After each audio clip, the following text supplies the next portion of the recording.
Hey, yo, so she walks by, she walks out, and so the coworker said, I love her. I just want to put baby oil all over her and hunch. I was like, yo. Somebody so just randomly said this to you? Yeah. I was like, yo, you can't really say that about your boss. And you were the voice of reason that said, yo, you can't really say that. That's wild. Don't say certain things.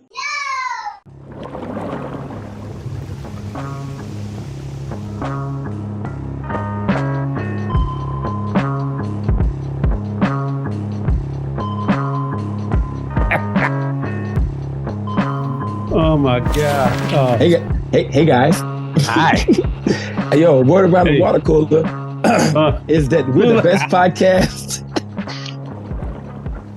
We're the best podcast. Hey, yo, I would never say that, bro. I can't. It's only some lines don't need to be crossed, Lukey. I mean, if we're talking about that, you can call me fat. I'm okay.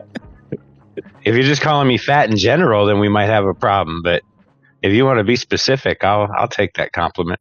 Wow. Hey, yo, boom. But I was saying, like, I wouldn't off camera. You make jokes like that. This. I know a lot of stuff. Some lines documented. They documented. I got a lot of lines documented on this podcast. I do. Yes. Yeah, but some things don't need to be documented, yo. Episode 228 of the Abyss podcast. That is correct. After a triumphant victory, we had putting out these awards. You know what I'm saying? Thank you everybody for your contributions. Yep. You know what I'm saying? Word. And I'll let y'all know right now, sexual harassment's no joke. You know what I'm saying? No joke. 228 is the Gulf Coast of Mississippi. Okay, Biloxi. Shout out Biloxi. I love it. Is? Yeah, that's the Gulf Coast of Mississippi. It says Hancock, Harrison, Jackson counties. So Jackson. Or maybe not. I don't know, man. I don't know. I know Biloxi's on the Gulf Coast, man. Biloxi has some fun casinos. Yeah, definitely, yo. Boom, boom, boom. Yeah, but Carl, how you doing? Bomb Mars now. That's right. 2026, Red Star Terracide Records were taking over. Oh, that's what's up, man. Go listen to that new single that they got out there. You know what I'm saying? Trouble Checking Out. Available on all streaming platforms. Mm-hmm. Repeat the fly shit, yo. Yep. We're working on the EP. That's what's up, yo. Primo Jab, what you got on? Pause. Oh, man, nothing, man. You know, I just paid my monthly tithe to feed the family. That's right. You know, I got this fresh off the Hooter joint. Yeah, Top Hooter, Muchacha, Keep You Waiting, the gray joint, you know, Kip the Fog cover, you know, great album, Keep You Waiting. I mean, you know, it's funny that you had that on. Top Hooter won Rising Star Discovery. That's right. Mm-hmm. Muchacha won Producer of the Year. Yeah. Mm-hmm. And Kip the Fog won Artist Look at of that. the Year. Synergy. That's right. So indeed, man. And last week you had the umbrella represented on your jacket. So come on, man. That was man. Just again, everybody, and nobody said it. Nobody's accused me of it. So I appreciate y'all giving us grace. But just to be very clear, the umbrella does not pay us, man. The thoughts and the opinions of I'd consider it though if they want to. If they talk to us, put a budget out for us, please. You know, I'll sell out. Never. We'll take on additional sponsors for non-partisan views at time. No, I take that. Never. Our purity is pure. But yeah, man, shout out the umbrella. I can't help. I shop with them. You know, make more dope gear. Hey, yo, I'm gonna keep it a buck of being a thou out with y'all, man. I'll be going around every day at my job talking about body rock, and all types of other shit. Yeah, it's you. All that crazy shit. And I'll be, and I love these niggas, pro. I love these niggas. I love the umbrella niggas. I love Mickey. I love them. But sometimes I be thinking, I hope them niggas don't win. Because them niggas I hope they don't win. Because it's like they're gonna think that I did this on purpose. Right. You show up to the taping of the shit. People don't understand. We recorded. I didn't give Primo Jab or Carl the results until we were airing. We were recording. So they didn't know. Like I said, the only two people knew was Isaiah. You know what I'm saying? Shout out to Benny and Aaliyah. I'm saying, your beautiful wife. Shout out. Yeah, and shout out to Jay Petter. Shout out to Tiff, Gangsta Tiff. Yeah, so boom. No one knew. No one knew. I don't think anybody's accused us of being in cahoots or knowing nothing crazy. I don't even think people even care. Like, I mean, people care about the results, but people don't care as far as us in our position in it. You know, they literally just come here to good one, Lukey. I'll accept that. They come here to really just get a barometer of where they should be aiming, you know, and what they should be doing. You know, that's it. You know, they ain't looking any further or anything, you know? And I will say the comments that we get largely, you know, are that they just enjoyed the episode. Right. You know, I definitely, it's one of our more popular episodes whenever we do them. This one had 130 views in half a day or whatever, which is great for us. But you know, even the ones that had differing opinions were more than respectful about it. And you know, I think it's just a good conversation starter. And again, our goal in this is there might be some names you haven't checked out on those lists. Check them out. Mm-hmm. There's a reason that they're on there.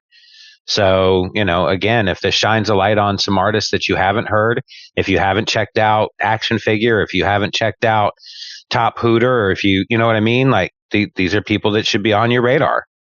Yeah. I put somebody on the Top Hooter today. You know, coincidentally, based off of that episode, they text me. They're like, yo, I didn't even really know too much about Buddy, but now I'm on it. So it's like, he went off. He closed that year out great. Another thing is, another reason why I put in the honorable mentions, they don't get a picture. You know what I'm saying? All y'all win is a picture. So boom.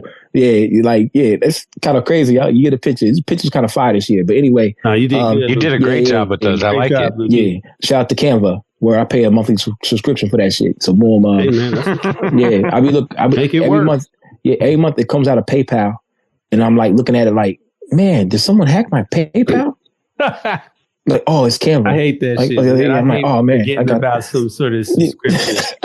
You be like down an extra like $20-$30. You're like, wait, hey, what the? Oh, damn it, that's that. Oh, that's it. Oh man, I bought my mom a gift. No, what I bought Janelle and JC matching necklaces for Christmas. Like there's a heart, and cut out the heart is a little heart, so they both wear their little necklaces together. And I looked at the a charge on my car because they didn't take it out. They took it out late. I was like, yo, man, 2 a.m. in the morning. Like, I know I was never know. I ain't never up at 2 a.m. in the morning no more. I make sure that I don't work at Kroger no more. Who stole my money? Like, then I realized, the numbers matched up from the website. It was an overseas transaction, you know, probably happened in China. Yeah, China.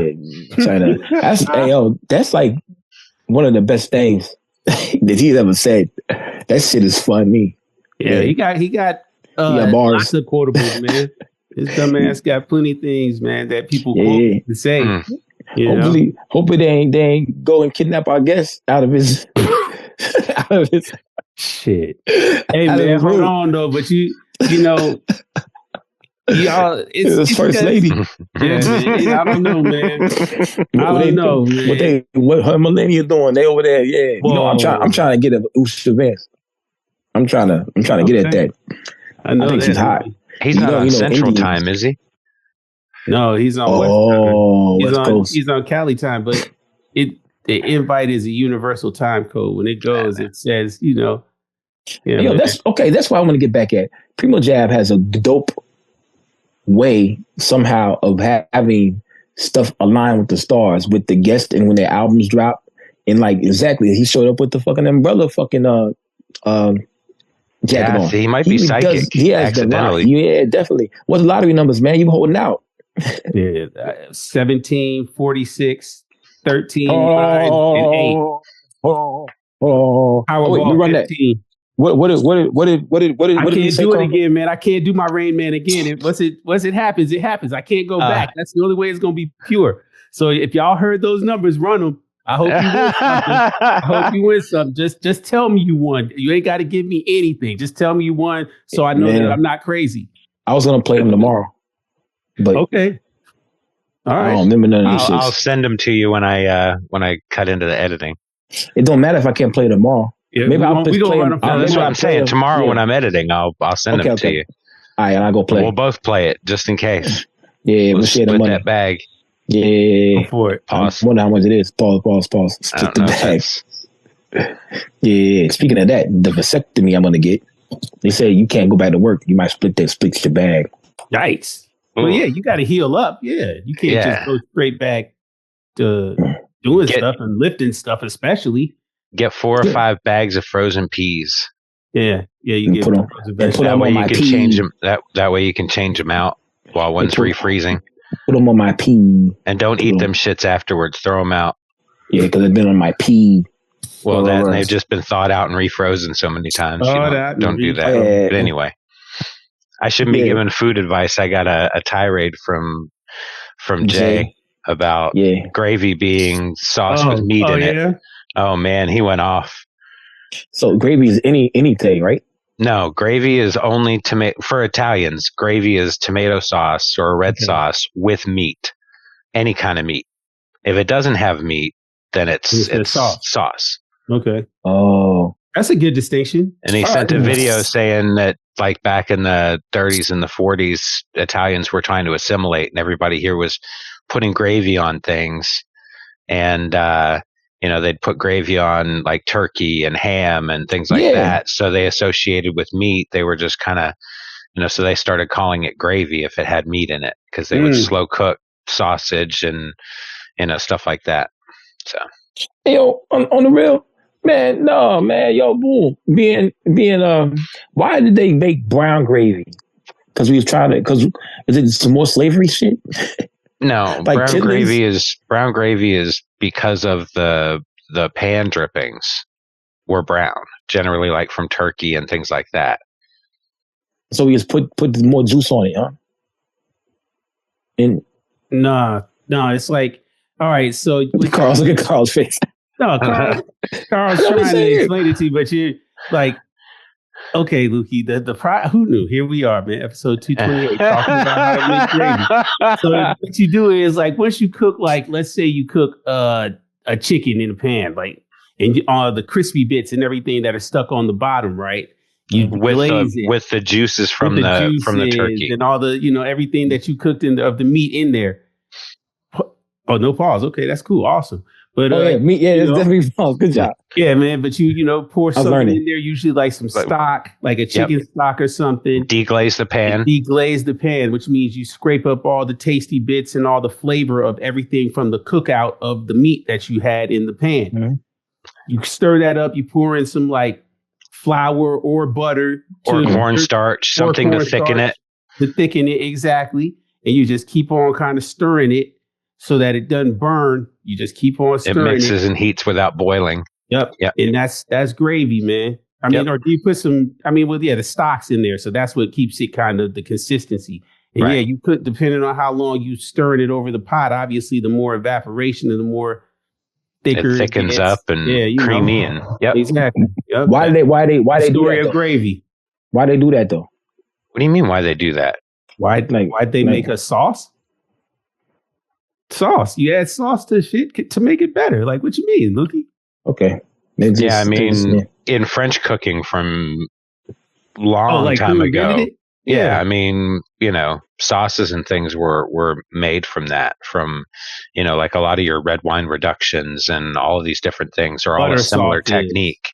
Okay. Yeah. But, I would say, especially in times like the Great Depression, where you were trying to use everything, every bit of everything. Yeah. That's what I'm getting at. That would probably, why it became a lot more popular. I'm sure, even back in like the 1800s, it was good, hearty food. And, you're trying to pack on carbs to survive winters. And not only that's how I got popular.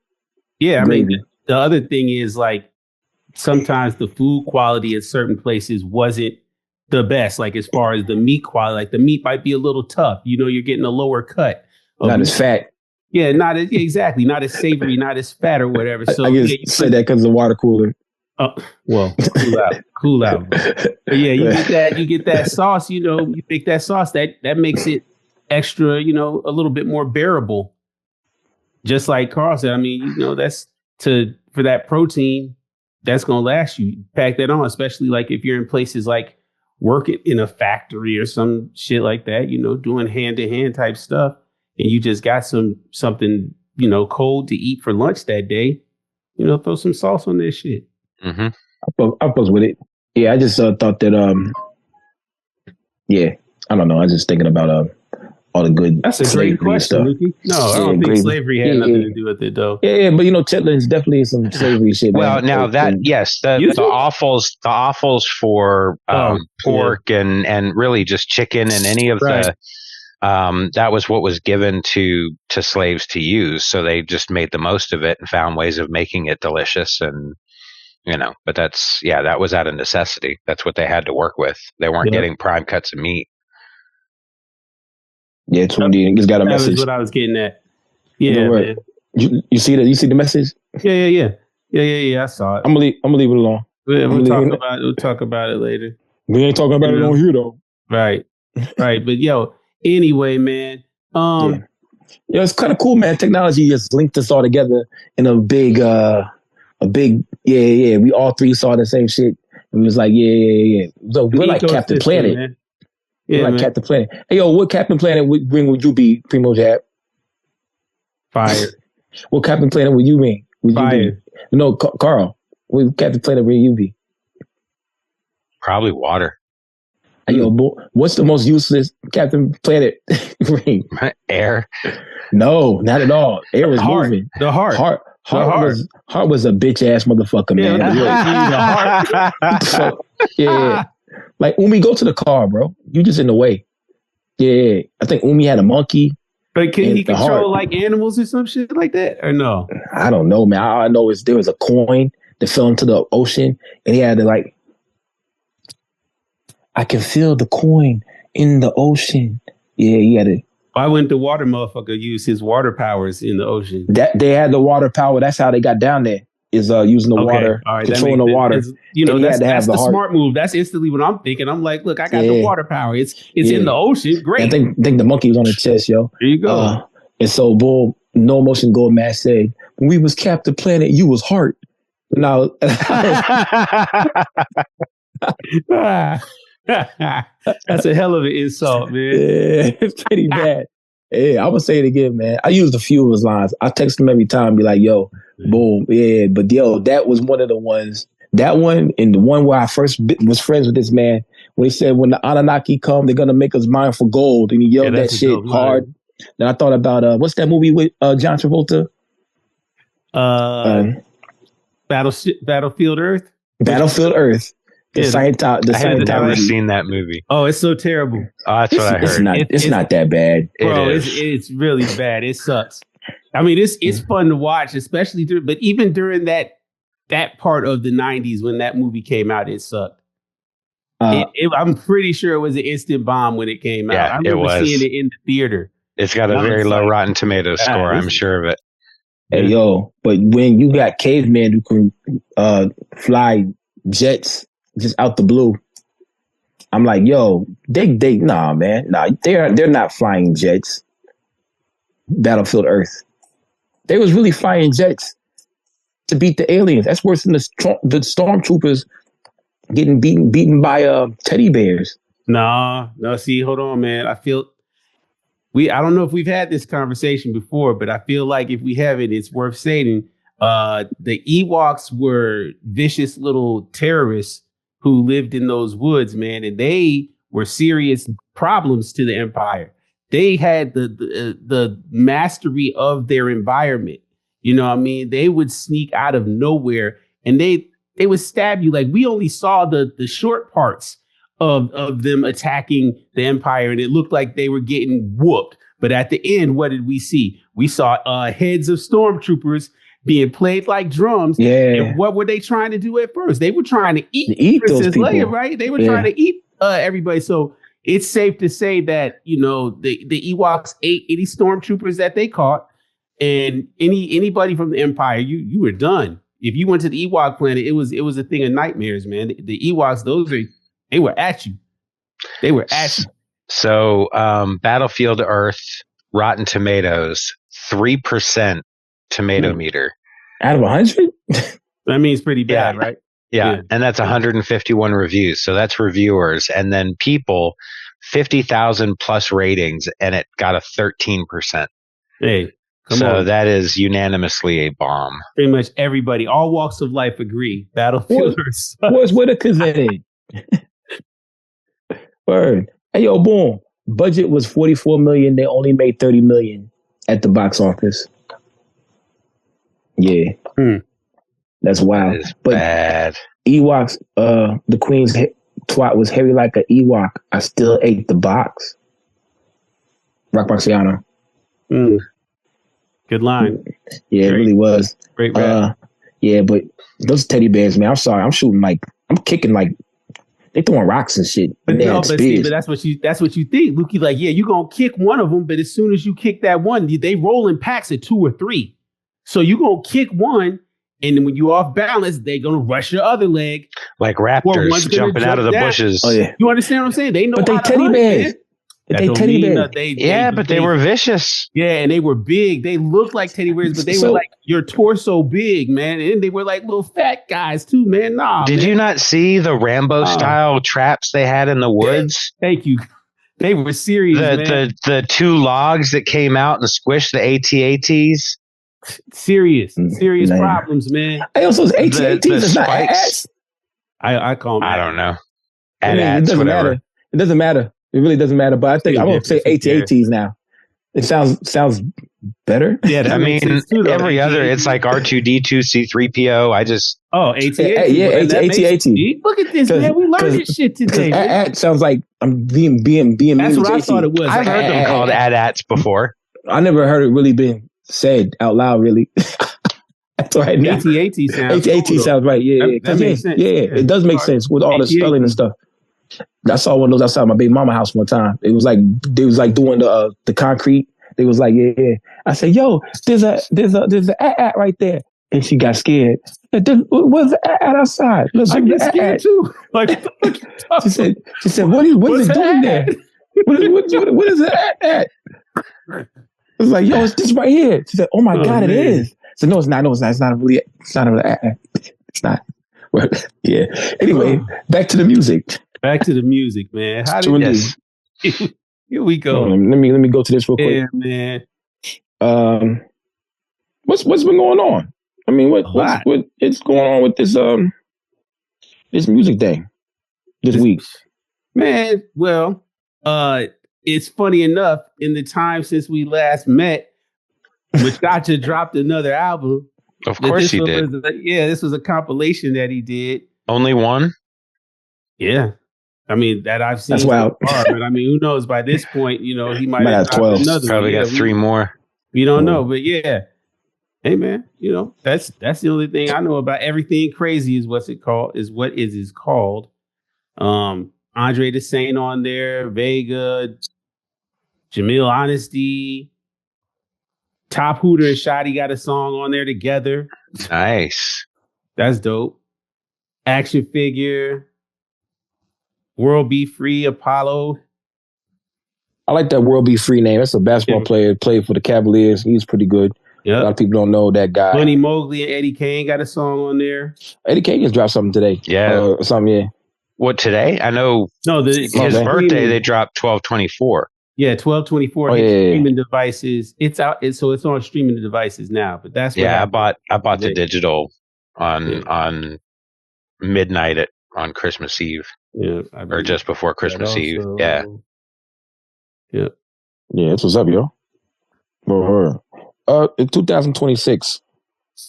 What do you think's gonna happen in 2026, yo? I have some predictions. In what way, shape, and form? I think since our wave is catching a lot more light and a lot more attention due to definitely West Side Gun and definitely, you have to say it, Kip. A lot of people, there's more eyes down here. Method Man, several people are definitely taking notice and working in that area. Mm-hmm. Yes, they are going to bring a few of us along for the ride. You know what I'm saying? They already took Rome Streets. They know what he's capable of. what I'm saying? He's a dope guy with a dope personality, can rap his ass off. Mm-hmm. Now, there's a few other guys out there that they could just take from anywhere. Bori. Yeah. And just like, boom. If I just had to throw a name out just because I saw, again, we previously talked about it, how, Max B fucking with Bori. Yeah. You know? So, yeah, I really feel like Pro Dillinger and Mickey are two that are kind of in that, just about to break that barrier. So indeed, there has to be somebody, just like how Primo Jab described this. Body Rock is the perfect example of somebody that can get people excited to motherfucking have a movement of more than just us. Mm-hmm. You know what I'm saying? I see on Reddit what Mickey did and what Pro do. Yeah, definitely though. Bordy, with the personality and the sayings that he has, one of the biggest reasons why Griselda blew up was ad libs. Mm-hmm. Believe it or not, the ad libs. I was at the barbershop and nobody knew about Griselda. Nobody knew about him. Mm-hmm. So I put him in the barbershop. Took my speaker, my Bose speaker, put it in there. I was waiting to get my hair cut. 4 songs in, everybody's in there doing do boom boom boom boom boom. Hey yo, the whole time they're like yo boom. Then one song came on, I think it was Lobos or some shit, and one guy said, "Man, yeah." No, one dude said, "I ain't like that one." Man, yeah, I love that one, yo. I love it too, yo. I was just playing that in the car last week. Lobos is one of them ones, man. True indeed. What would I do without my fucking umbrella, my fucking galoshes, pastas, that shit. Yeah. That shit oh my God, that part and right that saxophone. Yeah. Come on, man. That's the classic Griselda. Yeah, that's that shit. That's that feeling. But to your point, I think what you're saying though, in addition to just the ad libs, it's more than the ad libs. It's the aesthetic of it. It's the the essence of it, I think, is what people catch on to. Mm-hmm. And that energy, that charisma that comes along with what's behind those ad libs, the audacity of the ad libs, just the way you carry it and spit it. That's what always draws attention to the MCs and to the people in this whole ecosystem, man, is I think it's just people are just like entranced by what they hear. They're like, oh my God, what is this? This is undeniably fresh. What is this? Yeah. Yeah, and the funny thing about this is 40, Feed the Family, Umbrella, Pro, Snotty, everybody works together. And so once one of us get up there to the varsity level, it's only a matter of time where they find everybody else. Then you'll see, like when we went to the Griselda show, you saw the kids moshing in the middle, and then you see us with the 187 Griselda hoodies. Staying away from that shit. So it's like, that's when I saw that the Conway, I think it was Conway, where there was moshing or something. I was like, yo, he has made it. When there's that's how you know as an artist that you're doing great. My homie Sedarius, one of our coworkers, he said he sold 20 to 30 tickets to his families and friends to come to his show. I said, bro, that's not it. Even though I'm glad that you got this many people to buy the tickets to your show and you want me to come as well. Cool. You don't know you doing too good to a complete stranger that doesn't know you from nobody, that doesn't care about you, doesn't know you, hasn't grew up with you, ain't changed your diapers, ain't went to school with you, ain't helped you move, ain't did nothing for you, spend their hard-earned money on you. Yep. When you're a stranger. You know what I'm saying? We have strangers all over the world that come celebrate this culture. You know what I'm saying? Yeah. And but that's in any genre of music. I can tell you one of the biggest problems in the heavy metal community, like the local heavy metal community, is that's you get the same people. Like a lot of bands end up having the same people at their shows all the time. And it's the same people that go to their shows because they feel obligated to, because they're family or friends. And you want to get away from that. Not only should I not burden my family and friends with having to go see me once a month or every other week playing shows in towns 2 hours away or whatever, but you should work harder on just building a fan base. out of people who want to be there. And that's by playing with, other artists or sharing the stage with other artists. Yeah. And gaining a fan base that way. So no, yeah, I mean, 30 tickets. I don't care if you sell 100 tickets, but it's, everybody knows you, went to school with you, whatever. That's not really a success. That's, you're a nice guy and people are trying to help you out. Yeah, that's a one-time thing. And that's more so, like you said, an ego boost, if anything. That's people who love you and care about you, that want to support you at a moment. It's more valuable, I think, that, again, a stranger, someone who does not know you other than the music that you're making or the product that you're making, you can extrapolate this to anything, and they're willing to continue to believe in your vision and support your vision. They're not doing that out of trying to make you feel good. They believe they are taking genuine value from what you're providing. Mm-hmm. So that's just blind. They don't care who you are. What you do is what's most important. They're like, yeah, I don't know you. I just know what you do is great. Mm-hmm. I like it. So yeah. The one thing I will say that I like about the underground hip hop community versus the heavy metal community is you will get a lot of artists that won't play a show until they've had some releases, they've, gained somewhat of a fan base. And to me, that's the smarter route. Whereas their heavy metal bands started every day and they'll play for a month and then think they should be opening up for some touring act that's coming through. Yeah. No, put some work in first. Record some stuff. We've played a couple of shows, but we've been real careful not to book ourselves all over the place because I'm not exhausting my friends and we don't have a fan base yet. So let's get some music out there. Let's build a grassroots community first. Yep. And then when we do that, we can open up and start playing more music. But, I think, it's the sad part is there are some of those rappers that never feel it necessary to play shows. And that's where I respect Pro and Mickey and Danielson and, like really a lot of the Baltimore MCs and, that community and Shoddy and folks down in Florida, they're out, they're in the scene and they're doing those things. And they did it after they had worked to gain that fan base. Mm-hmm. I think it's supportive, but it's helping to continue grow it too.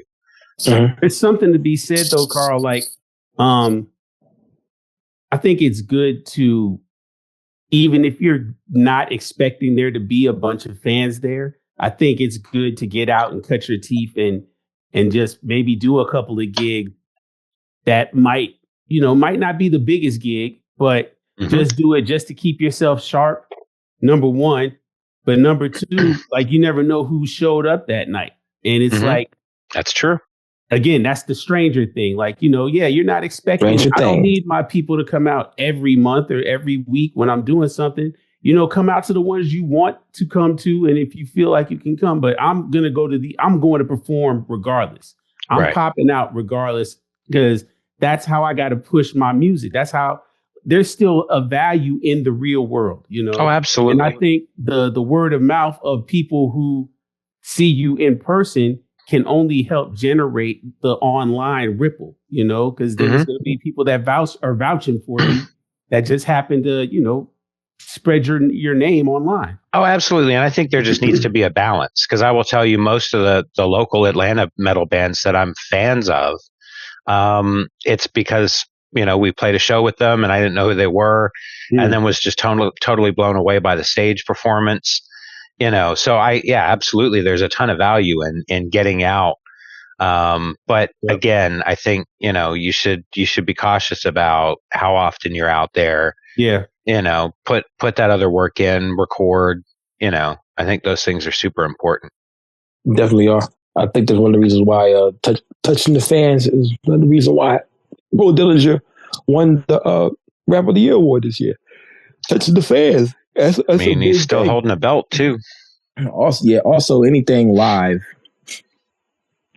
and loud sounds pretty good. I remember going to shows and hearing rappers that I heard their sets. I'm like, yo, they doing good.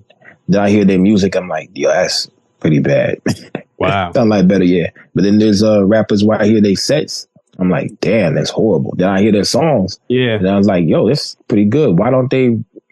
Yeah. So it's really rare that you hear someone that has both, and Pro does both really, really well. You know what I'm saying, I remember when this journey started. Matter of fact, I'm gonna go back and tell this. Pro was having a conversation about rapping over vocals. And his thing is, it was okay to rap over vocals because, and he didn't tell me this right away, but he said, it's okay to rap over vocals, man. Fuck that. I'm gonna rap over the vocals. You know what I'm saying? And I was like, nah, that's not how you do it. But then later on down the line, he said, yo, the sound system is shitty anyway. If it's shitty and it sucks, I'm gonna rap over vocals because my mic doesn't even get anyway. It doesn't. Yeah. And I was like, oh, I get it now. Word. But then a couple months later, what did he do? The legendary blowhorn shit. You know what I'm saying? Blowhorn. Oh, like this nigga don't need no music or nothing anyway. Word. Yep. Yeah. So that was one of the things that kicked off the legendary legacy of Pro Dillinger to me. Is that Umbrella show where they kicked everybody out and he out there performing with a blowhorn. What the fuck he get the blowhorn from, man? That shit was, that shit. Matter of fact, Pro, bring that back, man. Bring back the highlight. The every year it should be a blowhorn anniversary, yo. It's a bullhorn, by the way. Yeah. And he was just a cappella in the street. Yeah, that's pretty dope, man. Pretty dope, yeah. So shout out to the rappers out there. I'm waiting for another big show, man. There needs to be another supply and demand. Like there is January 31st, Rome streets, crush your soul, body rock. January 31st, the Meadows. Shout out to Felons. Shout out to Felons for being a finalist for Creator of the Year as well. You know what I'm saying? I just talked to a lot of the dudes on the phone today. It's pretty cool, yo. Ricky Gray. Shout out to Ricky Gray. We can't forget Ricky Gray when we talk about 1,000 Words. We overlooking him sometimes because he has a lot to do with the EVAs as well. Like they're partners in crime, the EVA. Shout out to Ricky Gray. Great events. Let's bring that to Georgia one day. Yeah, let's bring it to Georgia. Get Mondo. Put action figure back in there. I only bring up supply and demand because I'm talking about. I don't know. By this point, we'll see what happens. But on the 31st, it's the bigger names like we've been talking about earlier. But I think what made supply and demand dope was that it was a roster of like people that were like still raw and savage grinding on the way up too. So that's, just like an EVA event. Like I want to see like 12, 15 people, that are all in one spot, like a backyard, like, a barbecue, like, that, like one of those type of events. Soul God Fest, like, one of these events where there's a gang of people that show up, check it out. The front part of Supply and Demand, which is so ill, or the first year, the downstairs, I think the second year is the front. It's at all your merch.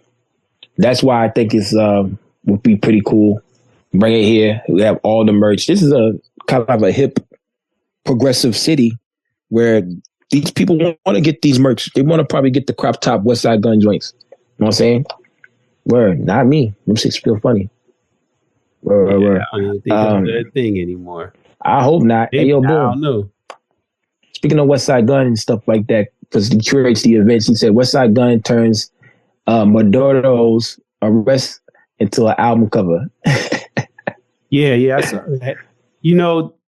There's a whole science behind the tracksuit and the whole the image. The Nike tracksuit. Yeah, the tech. They put them in the tech. Tech fit, but it's sold out too. I mean, the gray one always, that's it's hard, yo. That's a classic. What's the science? What's the science behind it? I'm anxious to know this. The science behind it, and it's just a rumor. It's conjecture. Who knows if it's true? But when you think about it, you're like, oh shit. They put them in the Nike Tech Fit because that is the image of criminality.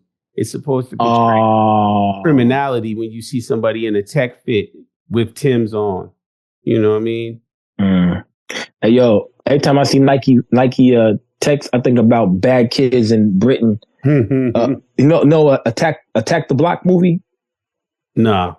Attack the Block is these kids, all different races of kids in London, and aliens come and John Bodega, what's his name? John? Yeah, Boydega.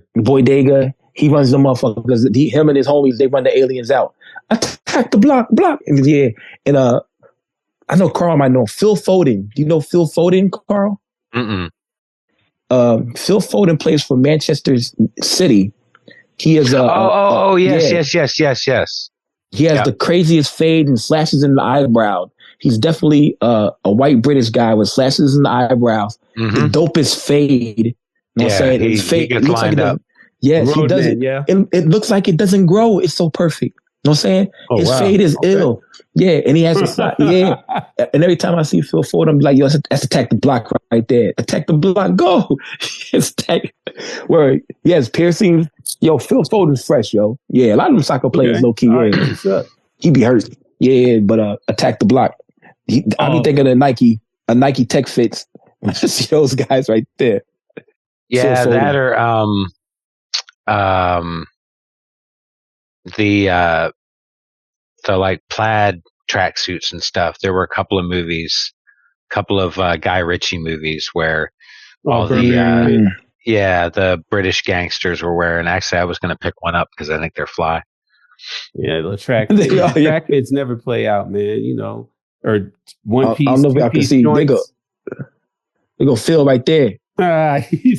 Phil with the fade. Yo, he does have a sharp ass line, man. That's crazy. Hey, yo, but look, he got the slashes in his eyebrows like he gang, man. No, he with the shit.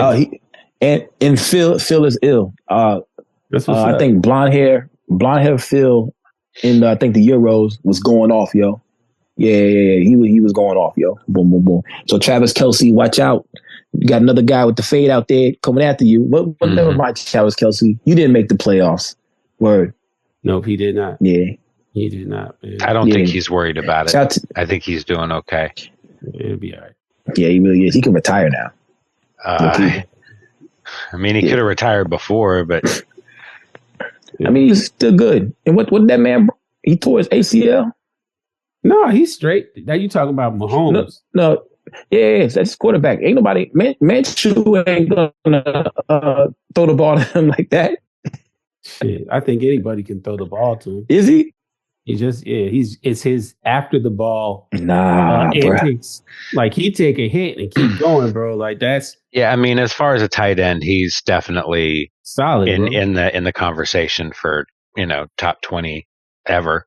Yeah, I'm not mad at that of all time. Yeah. I mean, he's pretty. It was that man incredible. For the Giants who played. When? Indeed. What's that man for the Giants who had like 2 good years? It's like in the 2000s. No, it had to be the 90s in general. Had to be it was. I don't know, man. I forget, but he was badass. I don't know. I'm not even gonna try to find that man, but he was good. I think he was on the same with Victor Cruz still. Victor Cruz on the team at the time, and he was a tight end. Yeah, he had like 2 good seasons and he was gone, bro. No, bro. I don't think Carl almost had it. Like that.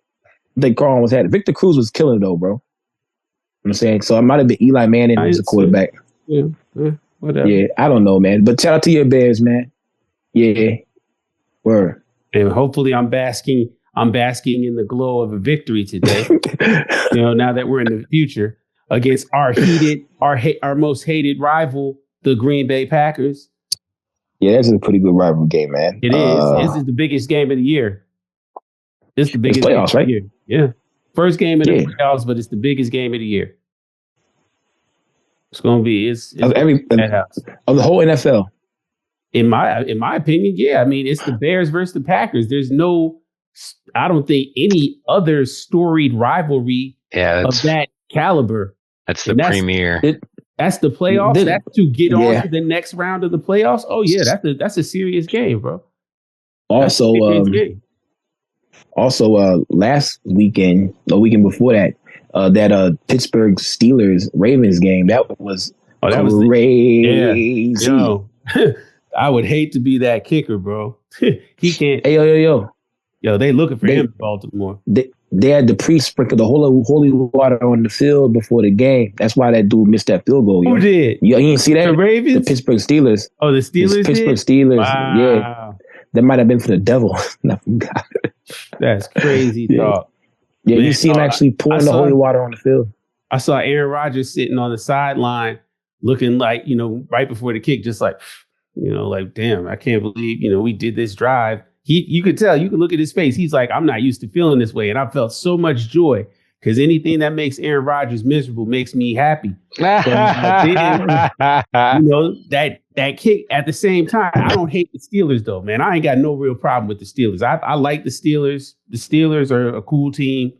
Never had any issue with the Steelers. I like Mike Tomlin. Mm-hmm. Amazing coach. I've never had a problem with the Steelers. So, when they hit that, I was cool with it. I was like, okay, great. And I like the Ravens too. They're all right, but again, they ain't the Bears. They're not direct competitors of you either. Yeah, so. I think that's probably why I'm so indifferent. It's easy to like an AFC team when you're in the NFC. Yeah. You know what I mean? Yeah. You don't have to face them twice a year. That's real. But there's only one team that I don't like. It's really the Packers. Like, if I had to be... So you're cool with the Vikings? My wife's a Vikings fan. I go to Minnesota usually once a year. That's right. To a Vikings game to go see the Vikings and the Bears. Usually, hey, they're cool. I ain't got no problem with them. Like the Vikings to me are like, cool. Yeah, they're like, they're your annoying little kid brother or something. You got a little rivalry with each other, but it's never get up in the headlock. Yeah, it's never going to be serious. And also, you're unified because you're family, because you both hate the Packers. Like, we both hate the Packers, so they're cool with me. You know what I mean? Same thing with the Lions. Like, I don't like the Lions. There's a little bit of a rivalry, but it's not like, nobody's like, oh, you're a Detroit fan. Only for like the last 3 years. My enemy's enemy is my friend. Yeah, that's the NFC North. That is exactly it. The enemies of my enemy is my friend. And that's with all of us except for the Packers. We all hate the Packers. So you guys heard that the Falcons are looking for a new GM and head coach. Raheem Morris is out. Yeah, that's crazy. They fired that. They fired Buddy like right after the game was over. He won the game. Like, okay.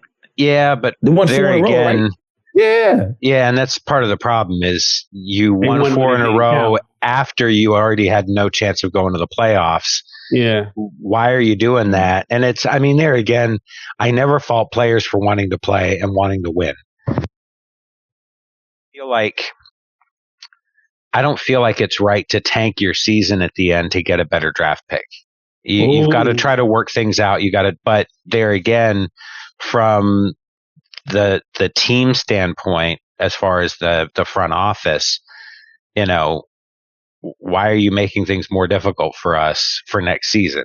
Wow. You guys couldn't get it together. I think it had something to do with it. Wow, Carl, that, that is a diabolically smart approach. Like, I think maybe he just knew. He was like, whatever, man, they're not going to let me do whatever. So, I'm just going to win the game. Well, look, if I'm right, Raheem Morris can't go into his locker room and ask his guys to tank games. Yeah. Because you're going to lose respect that you won't get back for the next season. Because players have pride, right? No one wants to go out and lose games. They don't care about the draft picks. They're playing for whatever bonuses they can get. They're playing for whatever opportunities they can get down the line if they're no longer on the team. The contract, because nothing's guaranteed. You could get traded at any moment. As a head coach, you have to go in and try to motivate and try to win, even if it's pointless. Yeah, I think there's no shame in whatever if that's what happened, that he just had the pride enough to say we're not going to lose the rest of the season. And you can't control if you win or lose games, but playing with heart and playing good is what those players want to do, to your point. So why am I going to stand in their way and tell them, hey, maybe you come out of the game, you're a little too hot. No, man, like, fuck it, whatever. And to your point, Carl, like if I get, if I'm the front office and I end up getting 16, 17, 18, some middle of the road pick because, I happen to end my season 9-8 instead of 4-12 or some shit like that, or 4-15. What I don't, you know what I mean? Mm-hmm. If I end up terribly and you guys will be happy because I'll be a number 10 pick. No, man, the Bears, I hate to bring it back to them, but the Bears were 5-12 last year, 5-13, something like that. I guess we're an 18-game season, so 5-13 last season. We were 5-13. One thing we did, we beat the Packers the very last game. Yep, then I remember that. Next season, we came back. We lost the first 2 games to Detroit and Minnesota. Then we went crazy. We've been on streaks all year. And right now, here we are. We're in the playoffs. So I will tell you that the Falcons' the Falcons' biggest problem has been for a number of years, Thomas Dimitroff. And whether they've had him in the president's position or not, whether it was Rich McKay, whatever, those two specifically, I think, were more of the reason that we weren't successful than the coaches ever were. So, I don't know. I think, you've got to have the right philosophy. You've got to have the right people in the scouting room. Tom Brady was a very late 6th round pick. It's what you do with your draft picks, not where you are. Absolutely right, Carl. Thank you. I agree with that. I'm gonna look at it like this though. Falcons tied with the best record in the NFC South, 8-9 with the Panthers and Buccaneers. Yeah, that's right. So the difference is the Panthers, they lost their last 2. The Buccaneers only won 1 game in a row. Falcons won 4 in a row. That's pretty good momentum going into the next season. Yeah, and you're gonna get. I don't know. You definitely ain't getting no good draft pick. Well, you're getting something. I mean, that's the work. That's, to Carl's point again, that's why you need to have a good general manager, a good president, somebody who knows how to make what you have work, who knows that you get, okay, this is where we're going to land. That's why you get those strategic moves together and you look at who's going to be there potentially, what your needs are, and you make your best case scenarios and worst case scenarios, man. And you go from there, man. Like it shouldn't matter. Like, I get it. If you're a horrible team, you want the spectacle of having a number 1 or a number top 5 pick, because that brings more prestige to your franchise and your city and all of that stuff that comes along with it. You got a new golden child that you can kind of start putting out as the face. You can do a rebranding. You can do all types of different things. You can say, hey, this is our new powerhouse. We're going places, and it revitalized. There's so many more things that come with a top 10 pick of the NFL or any draft. You know what I mean? Because a lot of money comes behind that, and ancillary periphery money, not just people going to see games. Yep, 100%. Before we go back into music, shout out to the Knicks. We lost the last 4 games in a row. Josh Hart has not played. Matt Carl. They lost. They lost to the Sixers. Matt Carl was on my ass, yo. Matt Carl was on my gridiron. Yeah, Matt Carl was on everybody's ass in that group message. Yeah, and then I go to work. Matter of fact, during the game, the Piston, my coworker that calls me the F word every day, he was on my ass too about the Pistons beating them by 30. That's ironic. He said, he said, is your pussy still bleeding? That's what he said. I was like, bro, leave me alone. He's like, look, you need some. I see it leaking. Too? Yeah. I'm like, it's a good thing you didn't walk in and say it smells like vagina in here, because that would be sexual harassment. Smells like really good vagina. Really fresh vagina. Oh, really fresh. Hey, yo. Are you talking about my vagina? Yeah, I don't know. I don't know. He would have said that, I would have laughed. But if he said the other thing, I would be like, man. Yo, that video, hey, I got to watch that video. The fat comment? Yeah, I'm not rocking with that. Yo, I ain't talked to a coworker. In like 3 months. Oh my God. That's wild. I'm gonna tell y'all my life with that knowledge, man. I'm gonna tell y'all two things. I'm a normal person. I'm gonna get in trouble for this, but check it out. A coworker I ain't talked to in 3 months. Okay. Big, tall, 6'3" white guy. I took my shirt off. I was bare chested. He whistled at me and winked. And so my other coworker, we both looked at each other like, I don't talk to this dude. I made it a point not to talk to him. Is this a call for help, Lukey? Is this a cry for help? I was like, yeah, you telling me you were sexually harassed at work? Bruh, it like me and the coworker, my other coworker, we was like, yo, that's kind of weird, ain't it? I said, bro, I ain't said no words to Joe for 3 months, 3 or 4 months. I ain't said nothing since that shit happened with whatchamacallit. He's like, yo, that shit's kind of gay, isn't it? So I will say, with 30 years in management, you could easily go to HR and you'd have a case. Lukey, you ready to retire, Lukey? Because I think you just hit the jackpot, bro. I think you got one. He froze on us. Look at the freeze face too. It overloaded. The computer overloaded at the implications of what was being said here, man. This is crazy. Yep, this episode you learned how to make gravy. You got some lottery numbers, and Lukey's true confessions. I got sexually harassed. Yeah, apparently. Goodness gracious. I knew things were cantankerous at the office, but what the fuck?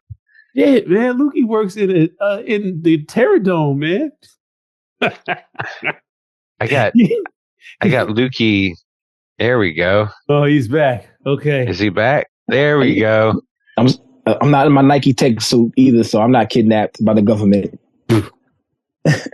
No, you're good. You're here. Yeah. He said that's kind of gay. Another example of sexual harassment. We have this. She looks pretty decent for. She looks pretty good for. She's a big woman. She's big. Okay. You know what I'm saying? Let's just say she's a big woman. She's big like Pinky? Yeah, but she's like her body looks better than Pinky, even though she's bigger. That's an insult. Yes, big toe. So like, big toe. So she walks by, she walks out, and so the coworker said, I love her. I just want to put baby oil all over her and hunch. I was like, yo. Somebody just randomly said this to you? Yeah. I was like, yo, you can't really say that about your boss. And you were the voice of reason that said, yo, you can't really say that. That's wild. Don't say certain things. Yeah. Hey, yo, and the other be wild stuff going on there. So that the dude that did the gay shit, he said, don't talk in the huddle to one of our coworkers. He said, if you don't get that dick at your ass, Joe, that's what the dude said. He said, what? You want to say that again? Then he pointed at him like this. Say it again. And so he said, man, get that dick in the office.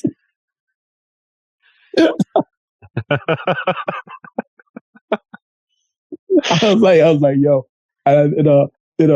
He went in the office. What you got going on, Luke, man? So what funny, you got man. going on at this gig, man? It was so funny, man. And so someone said, he got mad because that's his truth. He got mad because that's his truth. I said, shh. He got mad. That's his truth. I can't take that you're the voice of reason every I know. That's the wild If part. you're the moral compass, this company is going under fast. No, I'm saying because there's management around. So I'm like, you got to say it when they're not around. Oh, okay. Okay. You have context. I get it. You have to live your life like someone's about to kill you. You know what I'm saying? And like, if these people, management was right there. He got mad because that's his truth. I was like, yo. And then our boss looked like this and just walked out. Said, get that thing out. Say what? You want to say it again, Kyle? He said, Kyle said, yo, your job. Get that thing. The more I learn about this place, man, Lukey, like, I mean, damn, man. I love it. I love this job so much, this shit is crazy up there. Yeah, I tell you, okay, last thing, the dude that always calls me the F word was calling me the F word for 2 weeks straight. F this, F that, F word, F that. I'm laughing. Then I said, bro, why I gotta be an F word? And he said, okay, so it was like 3-4 days, he just kept on saying nigga this, nigga that, nigga this. I was like, yo, why I gotta be a nigga, Brady? He said, it's either that or going back to being a faggot, nigga. And he just drove off. I was like, I laughed so hard, bro. I was like, then we had the harassment. We had to take a harassment course. That's going on the HR video. You know that, How many people failed the harassment course, including you? Hey, yo, I passed it because I know what to say. I know what to say. Grade their own test. It's fine. True or false? Hey, yo. It is appropriate to call people the N-word and the F-word. The F-word. So it's either that. Man, they call me that all the time. True? Bruh. True? What's the context? 2 days before we had the harassment video, we have to complete it. Brady in the huddle said he was mad at everybody and he was going to call ICE on the Senegalese guy. He said, matter of fact, anybody that has an accent, he's going to call ICE. Then he looked at the Haitian guy. Hey, how you doing? If I'd have believed that Brady is of the lighter skin persuasion, he's about my color. Yeah. He's talking about calling ICE on people. He was joking, man. This dude is just an asshole from Detroit. You know what I'm saying? Oh, okay. But that's cool. and we just. Well, I hope he wasn't throwing the N-word around and he was my color. That's what I was getting at. Because the more it'd be bad enough he was calling him the F word, but right. Like, there's no context. I'm using the N-word. What type of savage ass lawless place is this you work, Lukey? Hey, yo. Okay, thanks for the clarification. Yo, it's so funny, man. I called somebody Nick Fuentes. Then the white guy popped his head. I was like, oh man, he knows Nick Fuentes. He's definitely an incel. I know because during his birthday, I gotta stop talking about my job. His birthday, he went mud wrestling with dudes. What? Like they went to watch mud wrestling? Bro, what the fuck's going on? Or they participated in mud wrestling each other. In mud wrestling. I don't know which one's worse. Well, yeah, there is one that's worse, obviously. Yeah. I see nothing wrong with that. Yeah, this is wild. Then he said he went. You've heard of Greco-Roman wrestling and its origins, right? Are you? Hey, Timmy. On the steps of the Acropolis. Are you into Greco-Roman wrestling? Do you know about the feeling of making an oiled man writhe in submission? Doesn't that make you feel warm inside? I think so. You ever been to a cockpit, Timmy? Airplane, such a great movie. Thank you, Carl. Oh my God. Airplane, such a great movie. I picked the wrong day to stop sniffing glue. I picked the wrong day. Yeah. I'm glad you guys agree with me. Not too much. The guy starts scooping it out. Yeah. Oh Lord. I love that movie. Insane, man. Yeah, Airplane is one of those classics, man. Oh my God. Well, let's get to it. Carl. Yeah, finally. What are you looking for? What are you looking forward to in 2026? Oh wow, yeah, that was the question like an hour ago, wasn't it? Damn, that was a question. Sniffing glue. I think we're gonna see even more coordinated events. I think Ricky and 1,000 Words. I think West Side Gun. They've kind of laid a blueprint out for how to successfully promote this genre and really kind of make something special happen. And I'm hoping that I see more of that in more cities. That's dope. I love to see that as well, yo. Primo Jab, what you got for 2026? Oh, and Felons. I don't want to leave Felons out of that definitely. As well. Because I really love those crossover. The whole crossover idea is fantastic. Shout out to Gridiron and Crush Your Soul and Mind Force and any of those bands that have been participating in that. I love that unity. It's incredible. Yeah, so low key. Those so far that's the latest shit of the whole genre. That's by far the most lit. Those are Some crazy events. Anyway, Jab, what you got for 2026?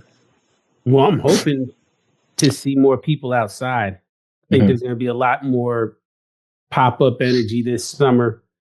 People really being active and taking advantage of their networks. Like you guys are saying, a lot more events where you're going to have hopefully more names.